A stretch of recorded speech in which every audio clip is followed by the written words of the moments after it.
ये वो कब्र है जो कि जामिया की आपा जान की कब्र है। यह है जामिया मिलिया इस्लामिया का मेट्रो स्टेशन। कब्र जो आप मेरे पीछे देख रहे हैं ये है गैरडा फिलिस्बोन की कब्र है जो कि नॉन मुस्लिम थी। में जामिया के वो लोग दफन हैं जो अजीम शख्सियत हैं, यानी कि जैसे ब्रिगेडियर उस्मान। इनकी कब्र जो कि मुस्लिम कब्रिस्तान में मौजूद है। हेलो दोस्तों, तो स्वागत आपका मेरे एक और व्लॉग में। और मैं खड़ा हूँ इस टाइम पे जामिया के कब्रिस्तान में। और जामिया के कब्रिस्तान में ये एक मुस्लिम कब्रिस्तान है और यहाँ पर मौजूद है एक कब्र जो आप मेरे पीछे देख रहे हैं। ये है गैरडा फिलिस्बोन की कब्र है जो कि नॉन मुस्लिम थी।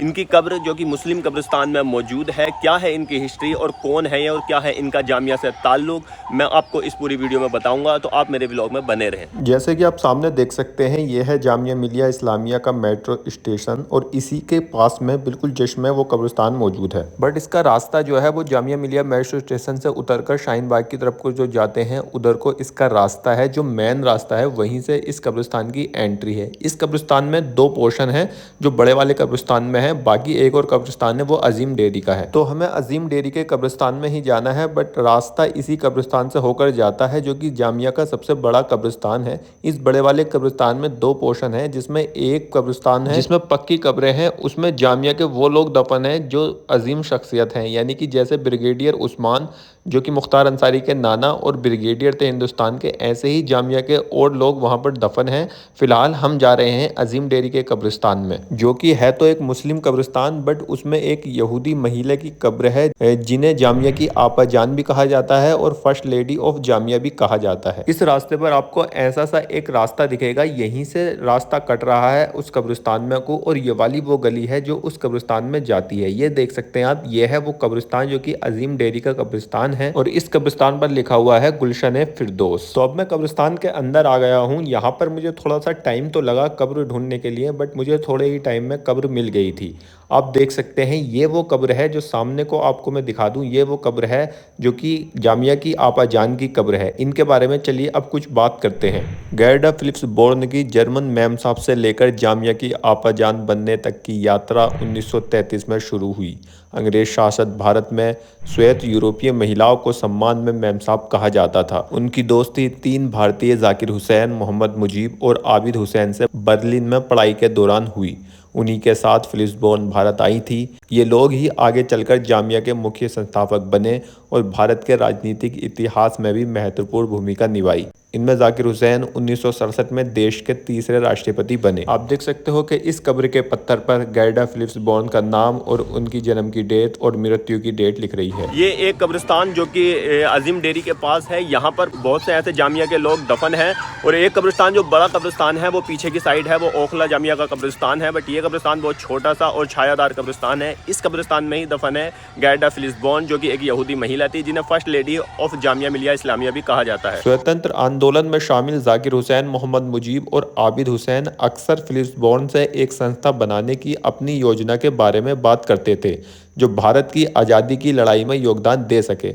उस समय ब्रिटिश भारत में बहुत यूनिवर्सिटी थी और भारत की ओर से आर्थिक मदद की कमी के कारण यूनिवर्सिटी कम थी। वे लोग चाहते थे कि जामिया एक ऐसी जगह बने जहां मुस्लिम लड़के और लड़कियां खुद को शिक्षित कर सकें, ताकि वे भारत में आज़ादी की लड़ाई में अहम भूमिका निभा सकें। उनकी इस सोच पर गैरडा फिलिप्सबोर्न का काफ़ी गहरा प्रभाव पड़ा।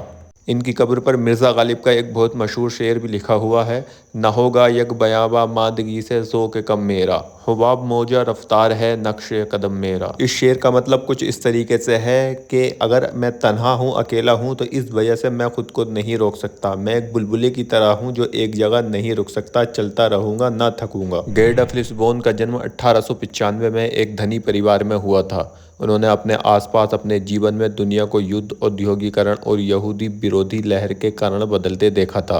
वे समझती थी कि दमन का अनुभव कैसे होता है, स्वतंत्रता की लालसा और परिवर्तन का साधन बनने की इच्छा से प्रेरित होना कैसा होता है। और इसलिए जब उनके दोस्त बर्लिन छोड़कर जामिया का निर्माण के लिए आगे बढ़ने लगे तो फिलिप्सबोर्न भी उनके साथ भारत आ गईं। हालांकि एक अमीर बर्लिन देश से गरीब डूबे देश में जाना कोई आसान फैसला नहीं था, इसलिए उन्हें जाकिर हुसैन ने कई बार रोका। इन सब के बाद भी फिलिसबोन भारत आ गई। भारत में नई दिल्ली के ओखला में यमुना के किनारे 1920 में ब्रिटिश शासन के दौरान जामिया मिलिया इस्लामिया की स्थापना की गई थी। ये 1988 में भारतीय संसद के एक अधिनियम से इसे सेंट्रल बनाया गया। कुछ ही महीनों में फिलिसबोन भी जामिया के लोगों से दोस्ती करने में कामयाब हो गई और यहाँ तक कि यूनिवर्सिटी के प्राथमिक विद्यालय में पढ़ाने लगी। वहाँ के बाकी शिक्षकों की तरह उसने भी न्यूनतम वेतन पर काम किया और संस्थान की सेवा के लिए अपना जीवन समर्पित करने के लिए तैयार हो गई। जब उन्हें बच्चों के लिए एक छात्रावास की वार्डन नियुक्त किया गया तो उन्होंने उनके लिए आपाजान की भूमिका निभाई। फिलिसबोन उनके बाल धोने और तेल लगाने जैसे छोटे मोटे काम करती थी। जब उनकी देखभाल में रहने वाले छोटे बच्चे बीमार पड़ते थे तो वह इतनी लगन से उनकी देखभाल करती थी, उन्हें चिंता रहती थी कि उन्हें अपनी माँ की याद ना आ जाए। फिलिसबोन जामिया की बच्चों की पत्रिका पयाम तालीम की संपादकीय टीम में शामिल हुई। उन्होंने महिलाओं के शौक और रुचियों पर प्रकाश डालने वाले लेख लिखे और लड़कियों को पत्रिका के लिए लिखने के लिए प्रोत्साहित किया। भारत में आने के 7 साल बाद तब उनके काम में रुकावट आ गई जब उन्हें ब्रिटिश सरकार ने नज़रबंद कर दिया। जर्मन के साथ ब्रिटेन के युद्ध के दौरान ब्रिटिश भारत में जर्मन नागरिकों को शक से देखा जाता था, जिसके कारण उन्हें गिरफ्तार कर लिया गया और शिविरों में नज़रबंद कर दिया गया।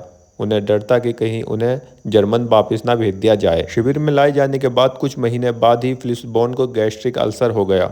उन्हें इलाज के लिए अस्पताल ले जाया गया और फिर वापस शिविर में उन्होंने 1 साल बिताया। वे रिहा होने के बाद जामिया वापस चली गईं और अपना काम जारी रखा। लेकिन जब उनका अल्सर कैंसर में तब्दील हो गया तो उनका जोश कम हो गया और वे लगातार कमज़ोर होती गई। अप्रैल 1943 में फिलिसबोन की मृत्यु हो गई और उन्हें जामिया परिवार के कब्रिस्तान में दफन कर दिया गया। और कब्रिस्तान में इधर की साइड कुछ बच्चे हैं जो एक कब्र खोद रहे हैं छोटी सी। चलिए मैं आपको इनसे मिलवा देता हूँ। ये देखिए, ये इनकी एक छोटी सी कैट जो ख़त्म हो गई है, मतलब इंतकाल हो गया है, उसे दफन कर रहे हैं। क्या कर रहे हो भाई?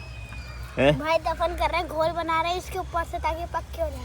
पक्की कब्र बनाओगे इसकी? ये देखिए ताकि कितने क्यूट क्यूट से बच्चे हैं ये। एक भाई है, क्या नाम है आपका? और आपका? रिहान। और आपका? शामिल। कहाँ से मिली ये कैट आपको? ये इनकी पर्सन कैट की बनी। आपकी कैट है ये? आपको रोना आ रहा है? नहीं हो रहा? देखिए एक्सपायर हो गई। हो रहा होगा, थोड़ा बहुत तो हो रहा होगा। अबे भाई वीडियो बनाओ यार। अरे यार कैसी बात कर रहा। अब ये इसे इसमें पहले वो तो लगाओ, तख्ते वगैरह है यार, मिट्टी लकड़ी लगाएंगे हम तो। यार किस सबके पास जाते हैं यार। ये कोई बात ना, अच्छी बात है। किसमें डालोगे? मैं अम्मी के पास चलेगी। तो कोई बात ना, अम्मी की मारेंगी भाई। अच्छा काम कर रहे हो ना आप। इसे अब ये ऐसे ही छोड़ देते तो कोई भी खा लेता। डालोगे तुम यूट्यूब पे? हाँ, ऐसे कुत्ता वगैरह कोई भी खा लेता है इसे। तुम अच्छी बता दो, अच्छी बात है ना ये। चलो जल्दी करो यार, जल्दी करो। ये देखिए, अब इन्होंने कब्र तैयार कर ली है, इस पर तख्ते लगा रहे हैं और यहाँ से इन्होंने मिट्टी तैयार की है। और ये भाई अबू बकर भाई वीडियो बनाना, वीडियो बनाना पाक होता है यार। पाक होता है। तो सीधा सीधा लगाना माग होता है। भाई वीडियो जल्दी डंडी लगाओ भाई। लड्डू बट रहे हैं यार। मैं जल्दी लाना तेरे पीछे। मैं तो चल रहा हूँ। बिल्ली का है। ये कब्र तैयार कर रहे हैं। बिल्कुल, ये देखिए। और भाई ये सिर्फ 2-2, 3-3 साल के बच्चे होंगे। और पूरी पानी की बोतल और सब लेकर आए हैं। ये देखिए कितने क्यूट क्यूट बच्चे हैं। तो इन बच्चों ने बहुत अच्छे से अपनी पर्सियन को यहाँ पर दफन कर दिया है कब्रिस्तान में। और अब बेचारे ही दफन करके, कोई मुझे सैड लग रहा है, कोई खुश हो रहा है। ये भी खुश है। खुश है तू? सैड है? खुश। तो दोस्तों, मैं आशा करता हूँ कि आपको ये मेरी वीडियो बहुत पसंद आई होगी और ऐसे ही और इंटरेस्टिंग और हिस्टोरिकल जगहें देखने के लिए मेरे चैनल को सब्सक्राइब करें, मेरी वीडियो को लाइक करें, कमेंट्स करें, शेयर करें। आज के ब्लॉग में सिर्फ इतना ही। बहुत बहुत शुक्रिया।